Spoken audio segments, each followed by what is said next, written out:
La Digresión es un podcast para divagar acerca de la literatura y el espacio que ocupa en la sociedad.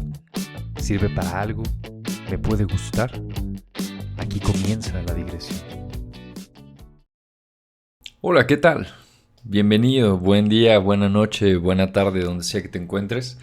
De vuelta estamos acá con este podcast llamado La Digresión. Yo soy Alejandro Piña y el día de hoy, antes de comenzar, me encantaría agradecer infinitamente a Armando Salazar, quien hizo una muy amable donación. Y también quiero agradecer a Edgar Robles, que propuso el tema que hoy quisiera traer a colación, que es en general el de la posmodernidad. Antes de hablar de eso, me gustaría contar una breve historia.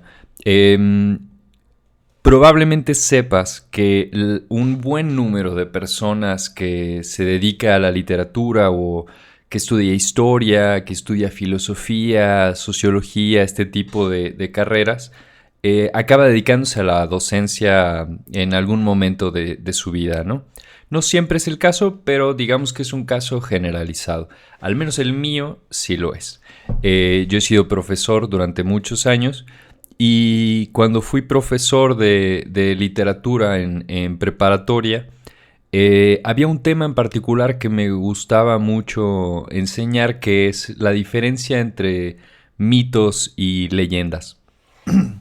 Más allá de lo específico de eso, había un ejercicio que me gustaba hacer para conocer la importancia de los mitos y cómo el pensamiento mítico sigue siendo algo que está vigente al día de hoy, ¿no? Entonces yo, sin haber hecho realmente ninguna explicación previa ni nada, pedía a los estudiantes que levantaran la mano todos aquellos que creían en alguna clase de relato mítico. La mayoría en México pues era de formación cristiana, de modo que los que creían en Dios pues me contaban el mito de Adán y Eva, ¿no? La creación del hombre. O me contaban el paso previo en el libro del Génesis, en la Biblia, que es cómo Dios crea pues todo lo que existe, ¿no? Hágase la luz y la luz se hace, etcétera, ¿no? Y mal que bien lo podían hacer de bastante buena manera. O sea, los chicos podían contarme cómo es que se había originado el mundo a partir del relato bíblico, ¿no? Y entonces centraba mi atención después en todos los que no levantaron la mano y les pedía que me explicaran cómo había comenzado el mundo, cómo se había iniciado la existencia. Y muchos de ellos recurrían al relato del Big Bang. Que de entrada, digamos, no es un relato, ¿verdad?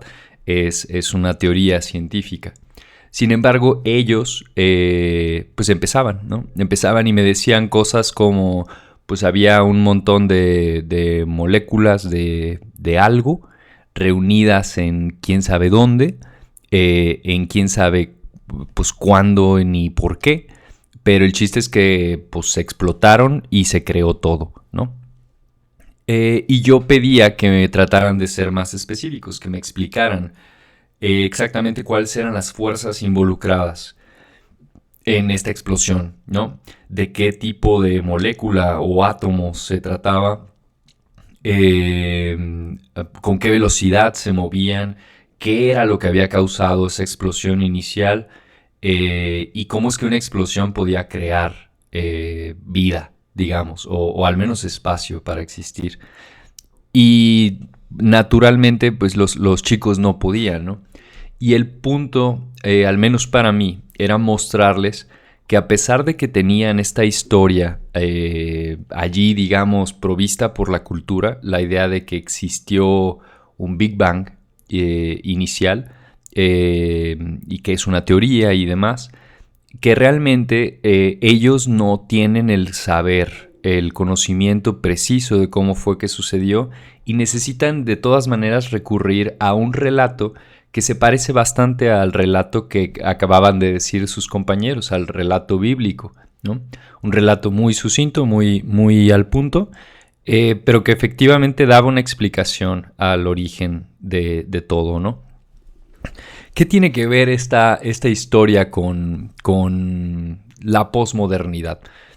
Básicamente, partamos de una noción, ¿no? Que es la de Lyotard y la de Baudrillard, dos autores que escribieron al respecto de la posmodernidad. Y que bueno, la noción es la siguiente. La noción es que hay que decir que no a lo que sea, ¿no? Toda afirmación, todo lo que alguien diga puede, y más recientemente, no nomás se puede cuestionar, se debe cuestionar. Un traguito de café primero, porque si no me voy a ahogar acá. Entonces, todo puede y debe ser cuestionado. Esa es la noción, digamos, de la posmodernidad en la versión más básica posible, ¿no? Podríamos hablar de el fin de los grandes discursos, ¿no? Por ejemplo, el fin de la idea de Marx y Engels sobre la lucha histórica de clases, el fin de todos los grandes sueños, ¿no? que tuvo la humanidad, que acompañaron a la modernidad, y que llegaron a un fin, según una gran parte de las personas que piensan sobre estas cosas, ¿no? ¿Qué quiere decir que alguien puede y debe decir que no a todo? Básicamente que la verdad pues es algo que no se va a hablar, no es algo que exista ni siquiera, ¿no? La ciencia no es verdad, mi religión no es verdad, y nada de lo que yo pueda decir puede ser verdad, porque alguien eventualmente lo tendrá que cuestionar. Esta es la noción, digamos, que prima sobre la posmodernidad. Y está en directa oposición a un principio llamado el principio de identidad, que pues hace muchísimo tiempo Aristóteles planteó en un librito bien fácil de leer, que se llama La Metafísica, o Metafísica nada más. Y bueno, allí Aristóteles plantea este principio de identidad, que entre otras cosas lo que dice así en lo sencillo es que no cabe que una misma cosa sea y no sea simultáneamente. O sea, no podemos decir que algo es verdad y no es verdad a la vez. No podemos decir que algo es agua y no es agua a la vez. O que algo es bueno y no es bueno a la vez. O es una o es la otra, pero no puede ser ambas a la vez. Puede ser ambas con el tiempo, pero no puede ser las dos cosas en el mismo momento, ¿no? A esto se le conoció como el principio de identidad de Aristóteles, y esta es la cosa a la que la posmodernidad básicamente va y le clava una lanza en el costado, ¿no? De modo que la noción básica que teníamos sobre lo que son las cosas del mundo, pues se tambaleó. Se tambaleó, se resquebrajó, y hay que repensarlo todo, ¿no? Esta es la cuestión básica. El tema con la posmodernidad es que se parece un poquito. Digamos, la idea es muy atractiva. La idea de negar todo es una idea muy atractiva. Y de hecho la vemos cotidianamente, ¿no? Si no es en estos videos de todas las Karen que existen en el mundo, no sé dónde más se pueda ver con mayor claridad, ¿no? Pero cuando vemos a una Karen haciendo un berrinche gigantesco por la razón que sea, tenemos a una persona en posesión absoluta de la verdad e incapaz de pensar, ¿no? Incapaz de detenerse un momento así como a ver, ¿podrá ser que estoy equivocada? No puede ser que esté equivocada. Mis emociones son todo lo que importa. Yo me siento de este modo, entonces debo tener la razón, ¿no? Y bueno, en este sentido, la posmodernidad es como haber empezado a cavar un hoyo porque le vimos algo brillantito, algo muy brillante a la Tierra, y que sí es muy atractiva la idea de la posmodernidad. Y empezamos a cavar este hoyo en busca de más de esa cosa brillante, y con cada nueva excavación que hacemos nos vamos metiendo un poquito más en el hoyo, ¿no? De modo que incluso querer salir del hoyo nos obliga a raspar el muro un poquito más y seguimos cavándonos hacia adentro. En mi opinión, es una trampa compleja la de la posmodernidad, y me interesa muchísimo saber cómo es que vamos a salir de allí como civilización. Pero para eso falta todavía, ¿no? Tiempo, faltan consecuencias, faltan hechos en el mundo que apoyen y que digan, bueno, pues ya no hay más que hacer, hay que tratar de volver a algo, ya sea una especie de renacimiento, o vamos reinventando todo, ¿no? Pero sin tener un suelo fijo que podamos decir esto es verdad, será difícil, avanzar, progresar. Que dicho sea de paso, esta última idea, esa palabra, la de progreso, es la palabra clave, ¿no? La que está asociada con la idea de modernidad. No postmodernidad, sino modernidad. El progreso es lo que hay que buscar. Y si se piensa, por ejemplo, en todos los proyectos de nación que existieron en el siglo XIX, esta era la idea que básicamente estaban buscando todas las naciones del mundo mientras se iban independizando de países coloniales, o colonialistas más bien. La noción era: vamos avanzando, vamos definiendo quiénes somos y vamos progresando hasta que lleguemos al mismo punto en el que están las naciones que nos sometieron. Cosa que sigue sin suceder y seguirá sin suceder por razones que tal vez no valga la pena decir por acá. En fin, hay muchas palabras. A partir de la palabra posmodernidad empezaron a aparecer un montón de palabras que tienen este prefijo, el prefijo post, añadido allí previo a. Y a mí la que más me llama la atención, por obvias razones, digo, para quienes hayan escuchado este podcast en más de una ocasión, sabrán que la cuestión de la verdad y la expresión verdadera, o la noción de realidad misma, es un tema que me preocupa y me ocupa. Y bueno, una de estas nociones post, que significa básicamente posterior, es la noción de posverdad. Esta palabrita que no recuerdo si en el 2017 o 2018 fue elegida por el diccionario Oxford como la palabra del año. Y cada año este diccionario va emitiendo un juicio sobre cuál es la palabra de ese año, ¿no? A veces es una palabra de nueva invención, como fue el caso con posverdad, o como también fue el caso con cuando soltaron un emoticón, un emoji no me acuerdo cuál era, pues, pero era una carita feliz probablemente, ¿no? Y esa era la palabra del año. Eh, en fin.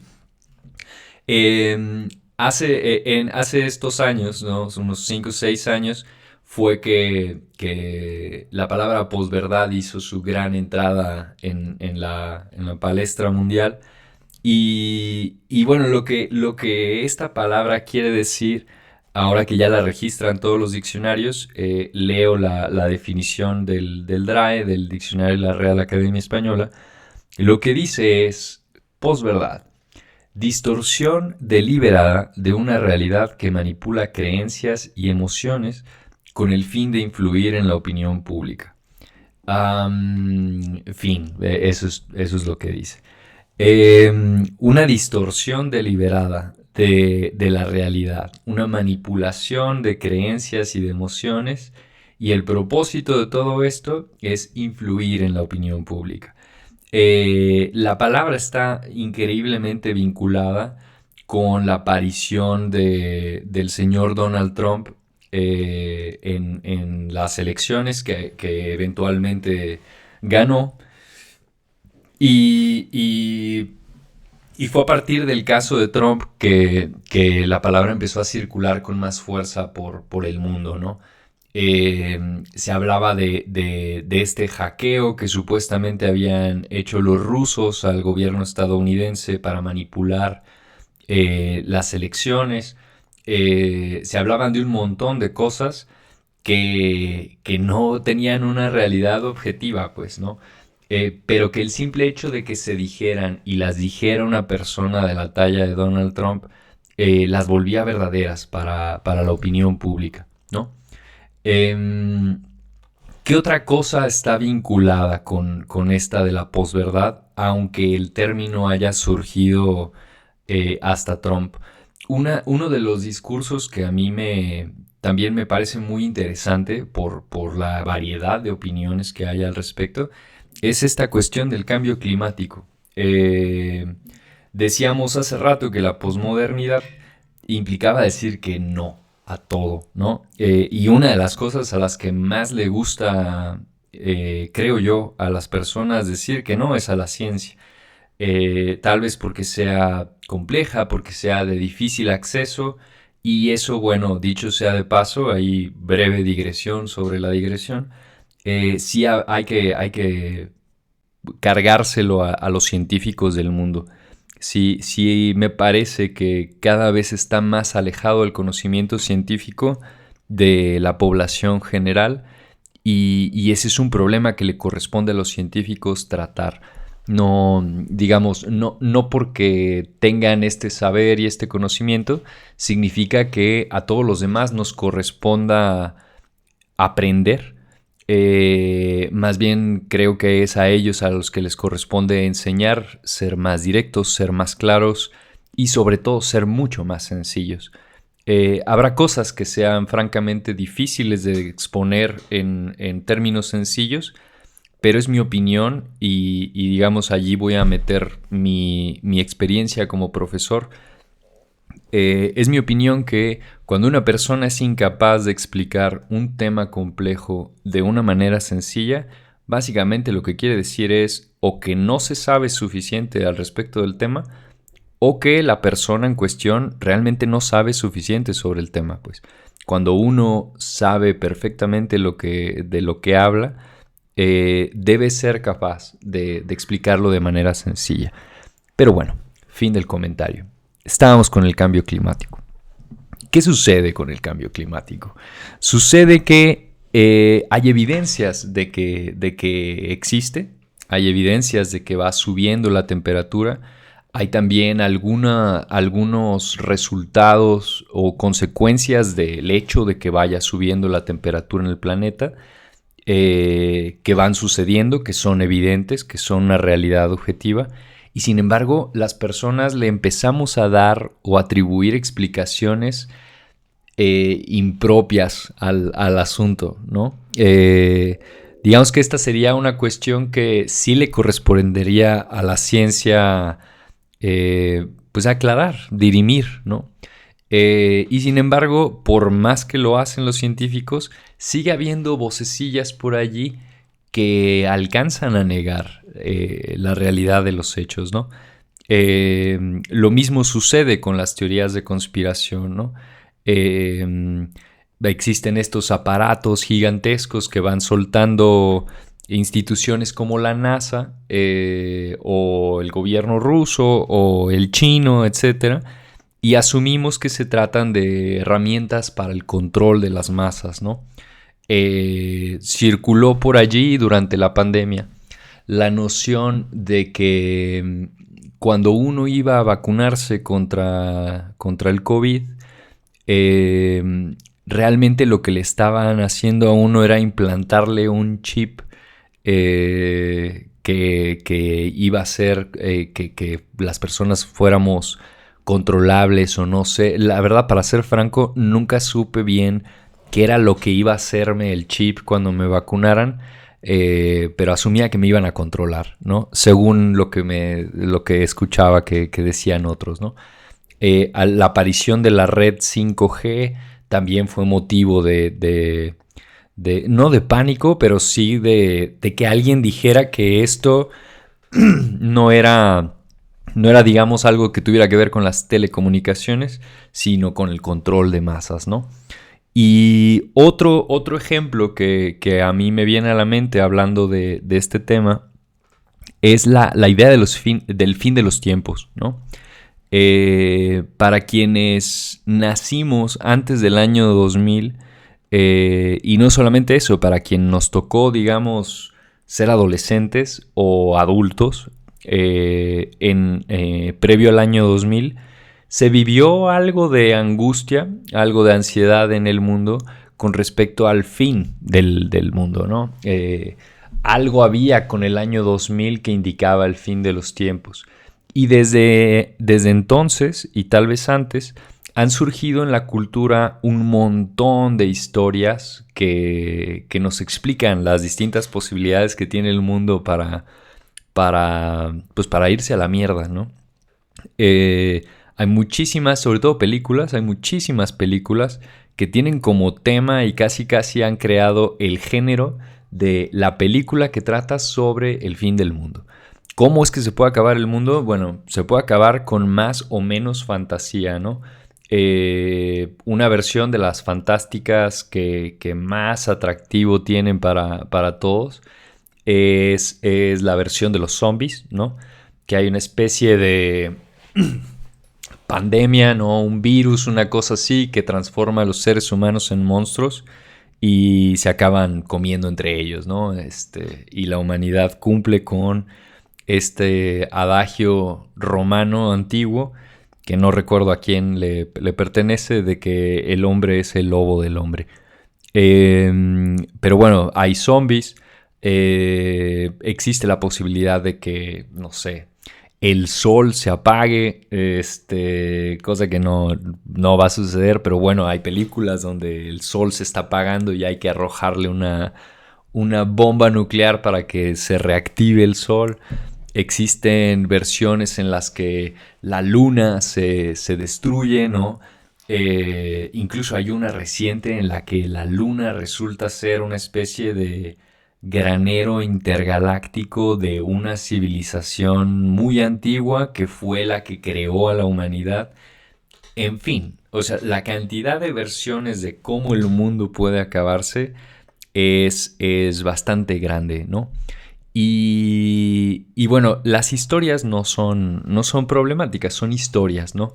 Pero la cantidad de historias es llamativa, al menos para alguien como yo. Es decir, para alguien rarito que está aquí en su estudio, ¿no? Grabando un podcast y que tiene muy poco más que hacer, además de imaginar por qué alguien estaría haciendo tantas películas sobre el fin del mundo. Algo similar a esto sucedió en el año 1000 después de Cristo. También hubo cierta clase de de rumor, de noción sobre la idea de que el mundo estaba llegando a su fin. El único tema allí también es que sucedió de manera desfasada, ¿no? En el año 1000 no existía el tema de la globalización, no estaban conectados todos los lugares del mundo, ni siquiera se conocían todos los lugares del mundo. Y en el año 1000 tampoco había un solo, digamos, un solo calendario. Y la noción del año 1000 caía en diferentes años dependiendo del lugar donde estuvieras, ¿no? Pero se sabe que hubo algo, no tal vez un pánico así generalizado, como tampoco lo hubo en el año 2000. Por ejemplo, yo recuerdo que en el año, o sea, previo al año 2000, apareció la idea de que iba a haber una especie de colapso en las telecomunicaciones, iba comenzando a generalizarse el uso del teléfono celular y parecía que el teléfono no iba a poder procesar la idea del año 2000, entonces pasando 1999 casi como que iba a explotar el teléfono, ¿no? Evidentemente, pues no sucedió. Yo creo que un teléfono y una calculadora pueden sin problemas calcular del 99 al 2000, pero bueno, existía esta cuestión, ¿no?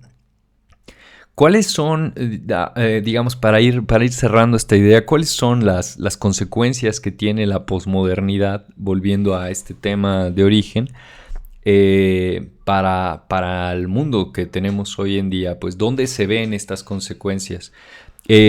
Primero, lo podemos ver en que simplemente tenemos una noción generalizada que se puede comprobar fácilmente saliendo y preguntando a todos los vecinos, de que no hay una dirección ni hay un rumbo. No hay una versión, no hay una historia o un proyecto al que todos digamos, sí, vámonos subiendo a ese proyecto. Y se puede notar incluso, pensando en el caso específico de donde yo estoy en México, se puede notar incluso en cómo en el año 2000 la nación mexicana decide hacer un cambio histórico y votar en contra del partido dominante del PRI, que llevaba en el poder 70 años o más. Proponen un cambio, un nuevo rumbo, pues, hacia un gobierno de carácter un poco más conservador. Y eventualmente ese mismo cambio acaba siendo insuficiente. No es un cambio que convenza, no es un proyecto que convenza a la nación mexicana.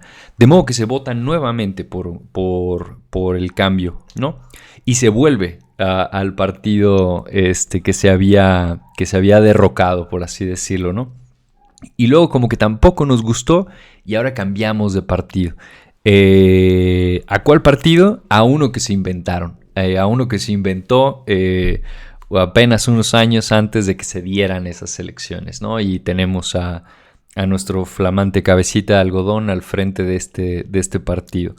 Me refiero evidentemente a Andrés Manuel López Obrador, para quien no sepa quién es mi cabecita de algodón. Y bueno, esta noción, la idea de que no hay un rumbo y no hay una dirección, no hay un proyecto, no hay una idea que nos vaya llevando, digamos, en una dirección como clara, es un problema, pues, ¿no? Es un problema porque implica que todos hagamos distintas cosas que no van llevando realmente a nada, ¿no? Sería como si, ahora que tenemos el mundial, sería como si se les arrojara un balón a jugadores sin haberles explicado las reglas del juego o el objetivo del juego. De modo que cada quien haría lo que Dios le diera a entender, lo que quisiera, pues. Y no habría ni ganadores ni perdedores, ni habría fin, ni habría nada, ¿no? Otra de las consecuencias que tiene la posmodernidad es, y una de las más graves en mi opinión, es que se puede opinar acerca de lo que sea. Yo ahora mismo estoy opinando y no hay nadie que vaya a llegar, ¿no?, a mi casa. O sea, incluso mencionando el nombre del presidente, haciendo una crítica a él, que ya lo he hecho antes y que no dudo que vaya a volver a hacer en el futuro. No espero que llegue una fuerza policial a arrebatarme de la cámara y el micrófono y la compu y listo, ¿no? Digo, es algo común o al menos históricamente hablando, a los escritores se les encarcela por pensar, pero dudo que este sea el caso, ¿no? Si me equivoco, bueno, pues ya saben por qué no hay más episodios de La Digresión. Llévenme en micro a la cárcel, por favor. En fin, se puede opinar sobre lo que sea y no hay absolutamente ninguna consecuencia. Yo procuro ser responsable en mis opiniones, en el sentido de que procuro ser cierto, procuro ser veraz. No estoy buscando manipular a nadie. En todo caso, estoy buscando informar. Pero uno puede apararse en cualquier red social y decir lo que absolutamente quiera y no hay ningún problema. Pensemos, por ejemplo, en todos estos chicos, ¿no? Adolescentes de secundaria, sobre todo de preparatoria y de temprana universidad, que actualmente están publicando la idea de que hay que ser una persona delgada. No por una cuestión de salud, no porque la obesidad sea una enfermedad, por ejemplo, sino porque ellos tienen la opinión de que hay que ser delgado, porque delgado es como uno se ve bien, ¿no? No es una noción nueva. Lo que es nuevo es que estos mismos chicos den recetas para alcanzarlo, ¿no? Y que estas recetas acaben siendo peligrosas, ¿no? Que se acaben convirtiendo en retos virales que otros adolescentes reproduzcan y pongan pongan en juego sus vidas. De modo que incluso hay chicos muertos por andar siguiendo alguno de estos retos virales, ¿no? En fin, las consecuencias son estas. También hay algunas consecuencias positivas, hay que decirlo. Sobre todo es que sí es necesaria la pausa, sí es necesario replantear cuál es la dirección que debería de tomar la humanidad de aquí en adelante, eh, pero no es una decisión que se pueda tomar, digamos, solamente en un lugar, ¿no? Que sería la política donde normalmente se toma esta decisión. Y aprovecharé de paso para decir, y ya con esto termino el episodio de hoy, que sí me parece que es necesario traer de nueva cuenta a los filósofos a la polis, es decir, a la ciudad, al lugar donde se toman las decisiones, ¿no? Lo hacen muy bien en la calle los filósofos, pero creo que lo podrían hacer mucho mejor si estuvieran nuevamente siendo compañeros, guías y en general una voz que acompañe a las personas con poder del mundo. Pero bueno, ese es mi deseo para esta Navidad. Muchísimas gracias por escuchar. Si me escuchas desde Spotify, recuerda que tengo también una versión con video en YouTube, en mi canal, lo encuentras como La Digresión. Nuevamente agradezco mucho a Armando por su donación. A Edgar le agradezco muchísimo la propuesta del tema. Espero haber cumplido con su expectativa. Y bueno, sin más, nos vemos el próximo jueves. Yo soy Alejandro Piña y te deseo el mejor de los días. Chido, bye.